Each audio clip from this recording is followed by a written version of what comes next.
Hello and welcome to Health and Lifestyle, the program that brings you all matters health, including real-life stories of lived experience and experts to break down some of the conditions that we'll be covering for you. My name is Marie Yambo. Our social media handles at KBC Channel 1 on X and KBC Channel 1 TV on Facebook is where to interact with us. Cervical cancer. It's preventable, it's treatable, but it can also impact a woman's ability to have children. So what's the connection between cervical cancer and fertility? And how can early detection make a difference? I'll be unpacking all that in the program as we hear from survivors and advocates. And also, we speak to Father Charles Chilufya on the church's role in healthcare. Coming up in the program. Akanipatia option kama wanaweza kutoa tu pale mahali, ndiposa naweza kuzaa. Waliniambia naweza kuzaa.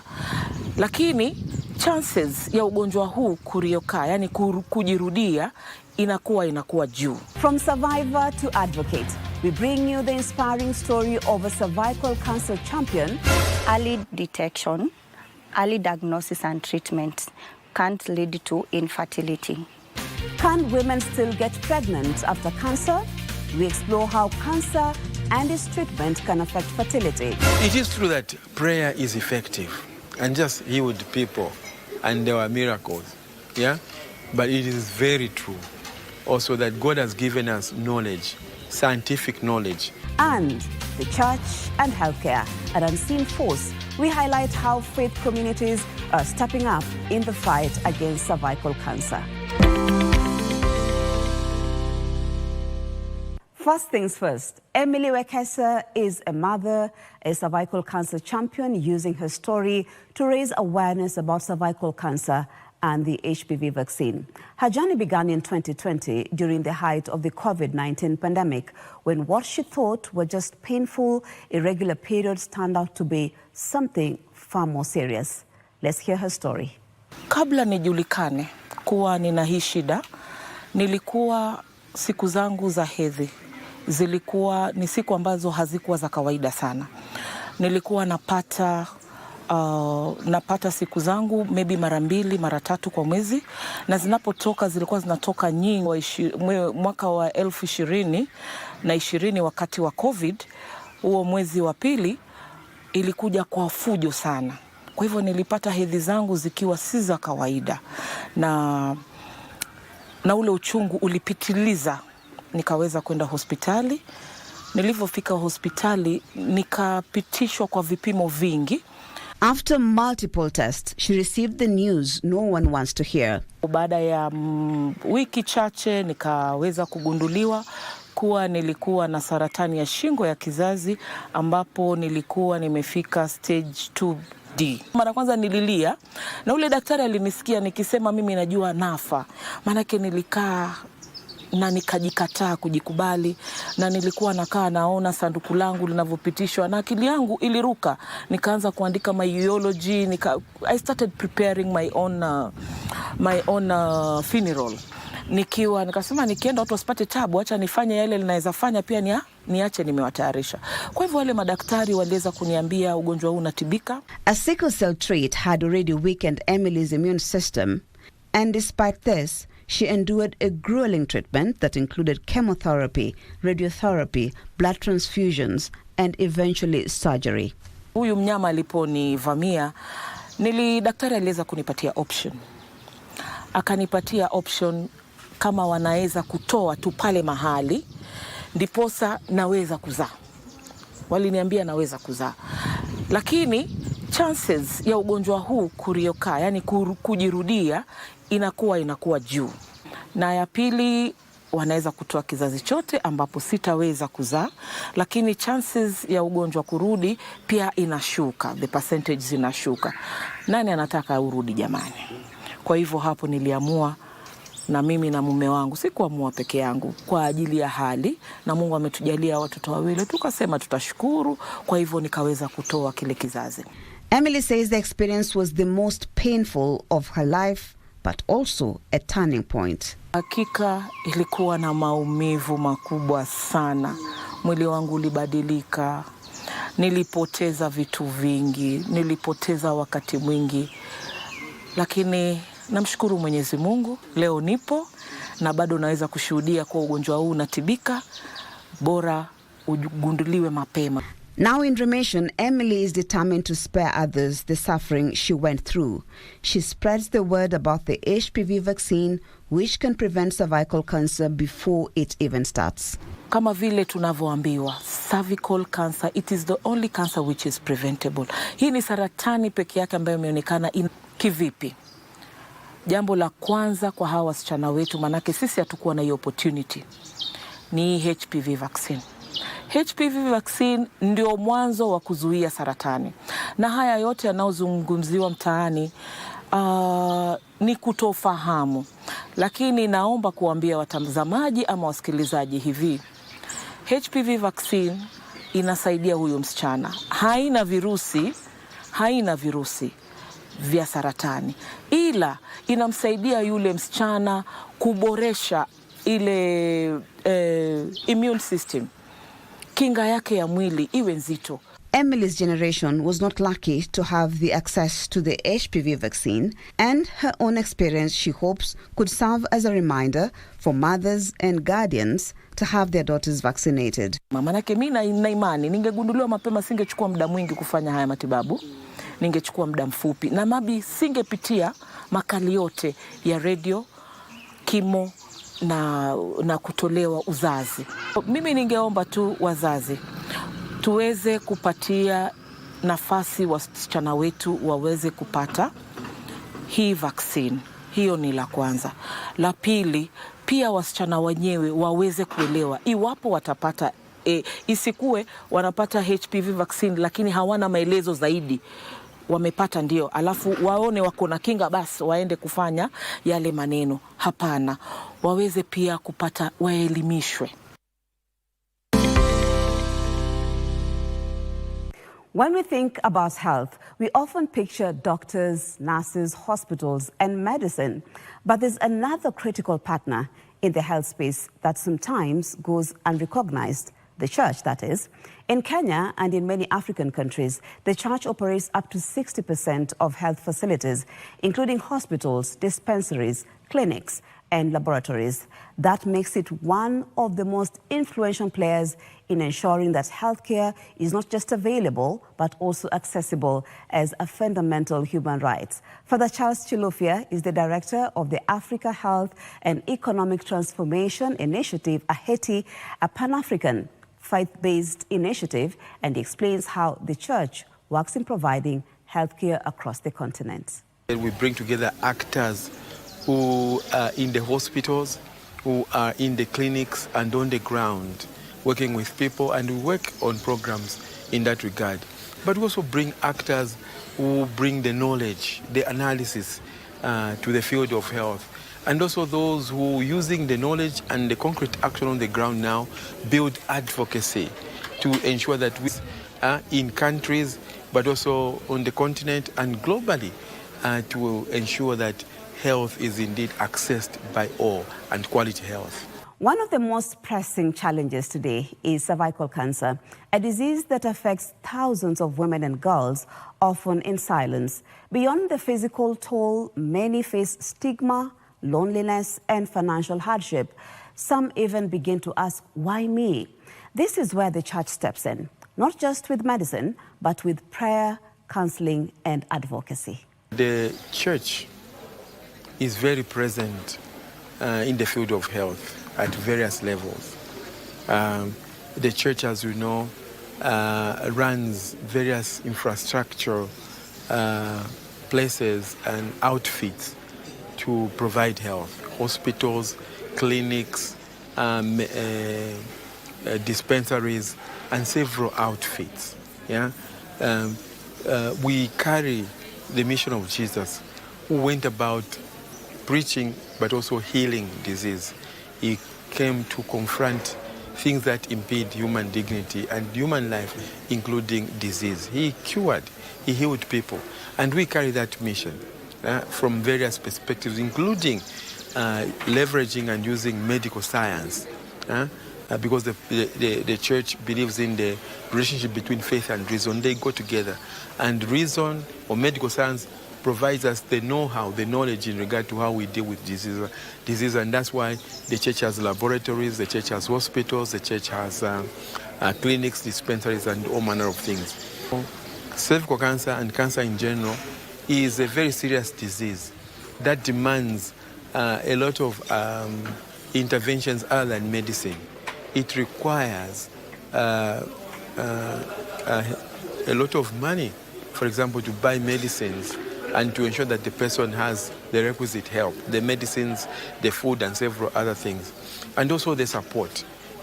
People suffering from these things feel lonely. And cervical cancer, the other aspect is that it can not only be lonely, but because of the way it affects a human being, there's shame attached to it. There's isolation, yeah? And that's where we come in, that there's somebody suffering in body. The pain is harsh. The pain is real, and somebody is suffering in body. We are concerned. Somebody is losing and spending finances that should have gone to food, to school fees. They are now going to health, and somebody is being impoverished because of their situation. That is where we get concerned. And we do not only move to provide the medicine, but we also ensure that there are other facilities, public facilities, where they can be helped. That is why we do advocacy. But this is an issue in the community. That is why we mobilize community members to sensitize, but also to mobilize support for people who are suffering so that they receive the necessary help. So the feeling of compassion we have is part of our faith. Yeah, like Jesus felt pity, felt compassion for those who are suffering. And that is how we reach out to our people. About 3,500 women die annually from cervical cancer in Kenya, with 119,000 cases across Africa. Now, the World Health Organization has outlined a strategy to eliminate cervical cancer known as the 90-70-90 targets. By 2030, 90% of girls should be vaccinated against HPV, 70% of women should be screened, and 90% of those diagnosed should receive appropriate treatment. However, the HPV vaccine uptake in Africa has been slow. In Africa, when it comes to vaccination, screening, there's a very slow uptake. People generally feel what you don't know, better rest you don't know it. What you don't know doesn't kill, okay? But we want to go around that and work with our people to show that when they know a situation, then they're able to deal with it, nip it in the bud before it becomes a big problem. That's why we're promoting early screening and also vaccination. As you know, vaccination is a gift. It's a miracle that has done a lot to remove disease, eradicate disease. The polio vaccination, recently we had COVID vaccination, and now we're talking about HPV vaccination. And we are aware that there are concerns around HPV vaccination regarding, will it sterilize girls? Is it safe to take? What does it do to the human body? And the church is not blind, or the church is not just adamant. The church makes effort. Even us in the church, we make effort to have dialogue, conversation with scientists, yeah, in regard to the process of how these vaccines are made and how they are provided for use, how they are adopted by governments, and how they are deployed. It's a very rigorous process. That is why I spoke about the Nairobi convening, where we brought together scientists, researchers, to look at all the issues surrounding HPV vaccination, all the issues surrounding screening. Are they okay? Are they safe? And as the bishop said, ensuring that they promote the human dignity and life that we intend to promote. We were sure that so far the vaccines we have in Kenya are safe because we are talking to government institutions that are about safety, government institutions that adopt these vaccines and accept them to be used by the Kenyan people. And we have examples of those who have also been vaccinated. As Father Charles reminds us, prayer is powerful, but so is the knowledge and innovation. It is true that prayer is effective and just healed people, and there were miracles, yeah? But it is very true also that God has given us knowledge, scientific knowledge, which we in the faith-based communities and organizations, we believe as a church is a great gift of God. Knowledge, yeah? St. John Paul II, he issued an important letter to teach all Christians about the relationship between faith and science. The letter was called Fide et Ratio, faith and reason, where he shows us that faith and reason go together. Sometimes faith needs the light of and the help of science. So there, faith, we will listen to what science is teaching. But also science does not have it all. Science can be lacking. And in cases like the diseases we're dealing with, cancer, the problems are still there that science has failed to resolve. That is why we need the resources of faith, okay? And pray that God himself may act, may bring about a healing, may bring about the solutions we need. And on that note, we take our first break. When we come back, we hear from a nurse on the importance of HPV vaccine.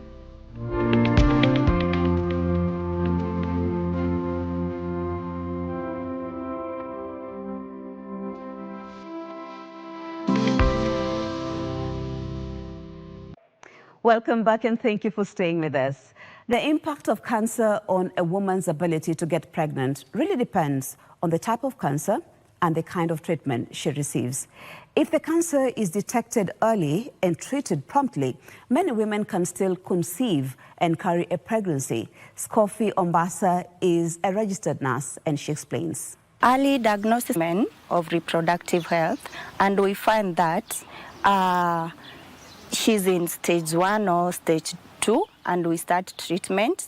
They can get healed, and then there is follow-up by the gynecologist in order for this woman to conceive. However, she adds, it all depends on how far the cancer has spread. We call it metastasis. That's the spread of the virus of the cancer.